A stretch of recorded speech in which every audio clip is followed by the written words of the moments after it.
दोस्तों, विपक्ष में सबसे बड़ा नेता कौन? वो नेता कौन जो आज की तारीख में जनता के दिलों में उतरता है? वो नेता कौन जो आज की तारीख में प्रधानमंत्री नरेंद्र मोदी, भारतीय जनता पार्टी, गृह मंत्री अमित शाह यानी कि भाजपा के चाणक्य, उनको सीधे चैलेंज करता है और जिस नेता से इन सबको डर लगता है? एक सर्वे आया है और उस सर्वे ने आज की तारीख में कम से कम उन नेताओं की जबानें तो जरूर बंद करा दी हैं जो लगातार राहुल गांधी को या फिर की भारतीय राष्ट्रीय कांग्रेस को एक कमजोर कड़ी मान रहे थे। इस देश की एक बड़ी आबादी आज की तारीख में राहुल गांधी को ही मानती है कि यदि वो चाहें तो वो प्रधानमंत्री नरेंद्र मोदी को रोक सकते हैं, उसके अलावा और किसी के कुवत की ये बात नहीं है। कौन सा सर्वे है वो और राहुल गांधी को कितने लोगों ने समर्थन दिया है, सारी बातें जरा विस्तार से करेंगे। नमस्कार, मैं स्वप्निल और आप मुद्दा देख रहे हैं। दोस्तों, आगे बढ़े उससे पहले वही छोटी सी अपील। मुद्दा इन दिनों एक गंभीर आर्थिक संकट से जूझ रहा है। एक तरफ हमारे मेन बैंक अकाउंट्स फ्रीज चल रहे हैं तो दूसरी तरफ हमारे 28 साल पुराने चैनल को हमसे लंबे समय तक छीन कर रखा गया था। ऐसे में डे टू डे ऑपरेशंस में मुद्दा को काफी मुश्किलों का सामना करना पड़ता है। लिहाजा आपसे गुजारिश है, यदि आप चाहें, यदि आप सक्षम हो तो स्क्रीन पर दिख रहे क्यूआर कोड या फिर के नीचे दिख रहे यूपीआई नंबर के जरिए मुद्दा की छोटी छोटी मदद जरूर कीजिएगा। अब आगे बढ़ते हैं। एक सर्वे इस देश का खुद को सबसे तेज नेटवर्क होने का दावा करने वाला चैनल कराता है। संभवतः आप समझ गए होंगे उस नेटवर्क, उस मीडिया नेटवर्क के चैनल का नाम है टीवी टुडे, और जो सबसे ज्यादा पॉपुलर हिंदी बेल्ट में चैनल है उसका नाम है आज तक। एक सर्वे हर महीने होता है वहां, और उस सर्वे का नाम क्या है? संभवतः आप वो भी जान गए होंगे। नाम है मूड ऑफ द नेशन, एमओटीएन सर्वे। अब एमओटीएन सर्वे इस बार क्या कह रहा है वो समझना हो तो मैं आपको बारी बारी से दो हेडलाइन दिखाना चाहता हूं। पहली हेडलाइन यूपी तक की, उसी ग्रुप का डिजिटल पोर्टल है। एमओटीएन सर्वे, लोकप्रियता के इस पैमाने पर सबसे आगे निकले राहुल गांधी, अखिलेश यादव भी रह गए पीछे। और ये जो अखिलेश यादव पीछे रह गए ना, ऐसा मत समझिएगा कि 4 कदम पे राहुल हैं, 2 कदम पे अखिलेश हैं, ना, इससे भी ज्यादा का अंतर है, बताएंगे आगे।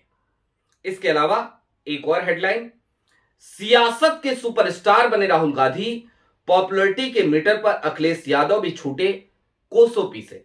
यह हेडलाइन निश्चित तौर पर वो जो पूरी स्थिति है उसको ज्यादा बेहतर तरीके से कम बता रही है, समझा रही है, न्याय कर रही है उस सर्वे के हिसाब से। अब जरा यह समझने की कोशिश करते हैं कि आंकड़े क्या कहते हैं। कितने प्रतिशत लोगों ने विपक्ष के नेता के तौर पर राहुल गांधी को एक मजबूत चेहरा माना है?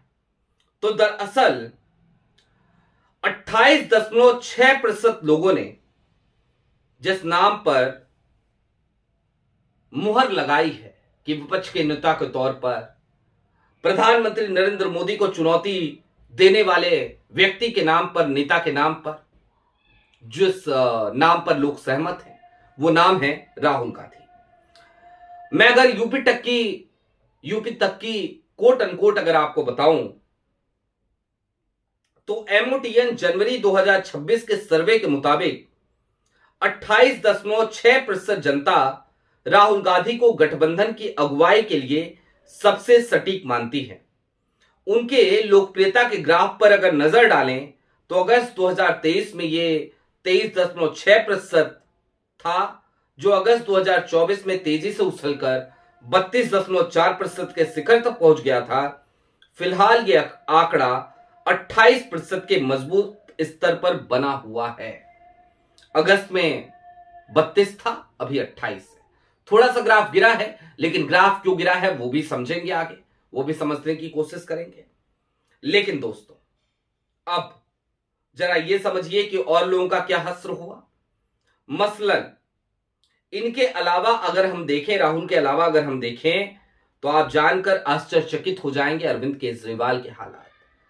आप जानकर परेशान हो जाएंगे ममता बनर्जी का हाल, और आप जान के परेशान हो जाएंगे अखिलेश यादव का हाल।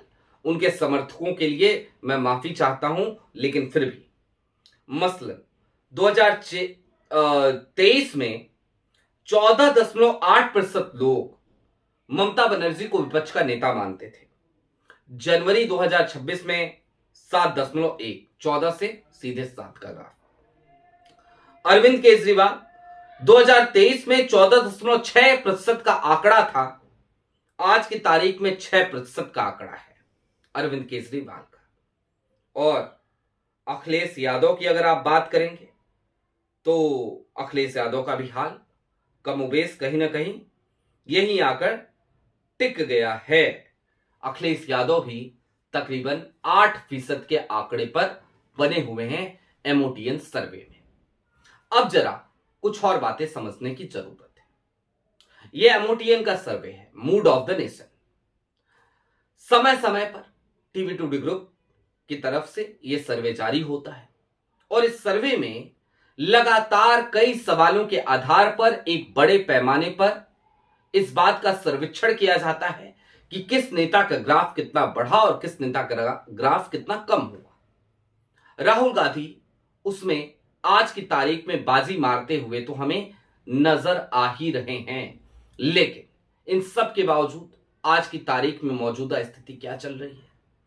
तो वो ये चल रही है कि अगर अखिलेश यादव को छोड़ दिया जाए, अखिलेश यादव फिलहाल ठीक ठाक लाइन लेंथ पे चलते हुए नजर आ रहे हैं, उनके अलावा तमाम विपक्षी पार्टियां जो कांग्रेस के साथ गठबंधन में हैं, चाहे आप किसी का भी नाम ले लें, ममता बनर्जी का, अरविंद केजरीवाल का, एमके स्टैलिन का, जो बड़े अच्छे दोस्त माने जाते थे राहुल गांधी के, और अखिलेश यादव भी ऐसा नहीं है कि बहुत ज्यादा ठीक ठाक लाइन लेंथ पे। ये सभी लोग राहुल को कमजोर करें, कांग्रेस को एक कमजोर कड़ी के तौर पर ही तो आंकते हैं। इनमें से कब किसी ने कांग्रेस को, राहुल गांधी को अपने एक मजबूत स्तंभ के तौर पर माना है?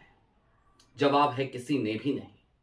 और जब नहीं माना है तो आज की तारीख में क्या ये MOTN survey, mood of the nation survey इन्हें कोई दिशा दे पाएगा, इन्हें कुछ समझा पाएगा? जवाब है नहीं, बिल्कुल नहीं, कदापि नहीं, कतई नहीं। लेकिन उन सब के बावजूद अब कुछ बातें और समझने की जरूरत है कि कांग्रेस को इन हालातों में क्या करना चाहिए। तमिलनाडु में चुनाव हो रहे हैं, कांग्रेस ने देरी कर दी है। कांग्रेस के पास एक अच्छा विकल्प था, थलापति विजय के साथ गठबंधन करने का। थलापति विजय के प्रवक्ता ने, टीवी के प्रवक्ता ने सीधे तौर पे ये कह भी दिया था, पब्लिक डोमेन में कह दिया था कि कांग्रेस तो हमारी स्वाभाविक पार्टनर है, रही बात भारतीय जनता पार्टी की तो उनसे दुराव है। उसके बावजूद कांग्रेस का आला कमान वो राहुल गांधी को इस बात पे कन्विंस करने में सक्षम हो गया, सफल हो गया कि डीएमके से ही गठबंधन कीजिए। जो डीएमके आपको 22 सीट, 23 सीट, 32 सीट, आपकी डिमांड 38 से 32 तक आ गई थी, 32 देने को तैयार नहीं है। आपको 28, 29 तक रोकना चाहती है। आप 40 सीटें लड़ना चाहते हैं, आपका स्थानीय नेतृत्व लड़ना चाहता है। जो पार्टी आपको इतना नहीं देना चाहती, सम्मानजनक तौर पर आपके साथ सीटें साझा नहीं करना चाहती, सरकार बनने के बाद आपको सरकार में शामिल नहीं करना चाहती, गठबंधन की सरकार नहीं बनाना चाहती, अपने दम पे सरकार चला लेगी इस बात का उसे दम्भ है, उस पार्टी के साथ समझौता करने के लिए आप क्यों मजबूर हैं? उत्तर प्रदेश में 2027 में चुनाव है। आप अगर आज की तारीख से कोशिश करें, मजबूती से कोशिश करें, और जिस तरीके के हालात हैं, तो आप आज की तारीख में कमोबेश अपने स्थिति पे, अपने पैरों पे इस हद तक तो खड़ा हो सकते हैं कि अखिलेश यादव को आपकी चुनावों के बाद जरूरत पड़ जाए, लेकिन आप अभी से बिछने को तैयार हैं। इंटरनल रिपोर्ट्स हैं, आपके कुछ नेता हैं जो लगातार गलबहियां कर रहे हैं। ये सब कुछ क्यों हो रहा है? क्या कांग्रेस पार्टी को आज की तारीख में खुद पे कॉन्फिडेंस नहीं है, या फिर कि राहुल गांधी पे कॉन्फिडेंस नहीं है, या फिर कि ये सब वो स्लीपर सेल्स की चाल है जो चाहते ही नहीं कि कांग्रेस अपने पैरों पर खड़ी हो। उन जयचंदों की चाल है जो चाहते ही नहीं कि राहुल गांधी इस देश में पॉपुलर हो सके। जाहिर सी बात है, ये चाल उनकी ही लगती है जो आज की तारीख में इस बात को स्वीकार करने के लिए तैयार नहीं है कि इस देश में विपक्ष के नेता के तौर पर अगर कोई नाम सबसे ज्यादा पॉपुलर है तो वो नाम सिर्फ एक ही है, और उस व्यक्ति का नाम है राहुल गांधी। आज की तारीख में ये सर्वे आया था, तो इस सर्वे ने भी कम से कम उस बात पर मुहर लगा दी। हम तो ये बात अमूमन कहते हैं क्योंकि हम तो लोगों से बात करते हैं, लोगों से मिलते हैं, लोगों के बीच में रहते हैं, तो हमें समझ में आता है कि लोगों के जहन में किस नाम को लेकर क्या चल रहा है। लेकिन क्या इन सब के बावजूद कांग्रेस अपने पैरों पर खड़ी होगी? ये एक बड़ा सवाल है। क्या स्लीपर सेल कांग्रेस को अपने पैरों पर खड़ा होने देगा? ये भी एक बड़ा सवाल है। और उससे भी बड़ा सवाल यह है कि क्या राहुल गांधी इस बात को स्वीकार करेंगे कि आज की तारीख में विपक्ष के नेता के तौर पर पहली पसंद वो स्वयं है, वो खुद हैं? ये वो सवाल हैं जिनका जवाब भविष्य के गर्भ में है। लेकिन हां, एक बात तो तय है, इस देश में अगर कोई नेता है जो अडानी से, अंबानी से, मोदी की नीतियों से, अमित शाह की नीतियों से, भारतीय जनता पार्टी की नीतियों से कभी समझौता नहीं कर सकता, तो व्यक्ति है राहुल गांधी। उसने ना कभी समझौता किया है, ना कभी करेगा, ये तो तय है। बशर्ते तय उसे करना है कि उसे कब इस देश का नेतृत्व करना है, क्योंकि इस देश की एक बड़ी आबादी उसे अपने हिस्से का बागडोर देने के लिए तैयार खड़ी है। आपकी क्या राय है कमेंट बॉक्स में जरूर बताइएगा। अभी के लिए दीजिए इजाजत। चलते चलते फिर वही अपील, चैनल पर नए हो तो सब्सक्राइब करते हुए जाइएगा, सक्षम हो तो छोटी छोटी मदद मुद्दा की जरूर कीजिएगा। बहुत शुक्रिया।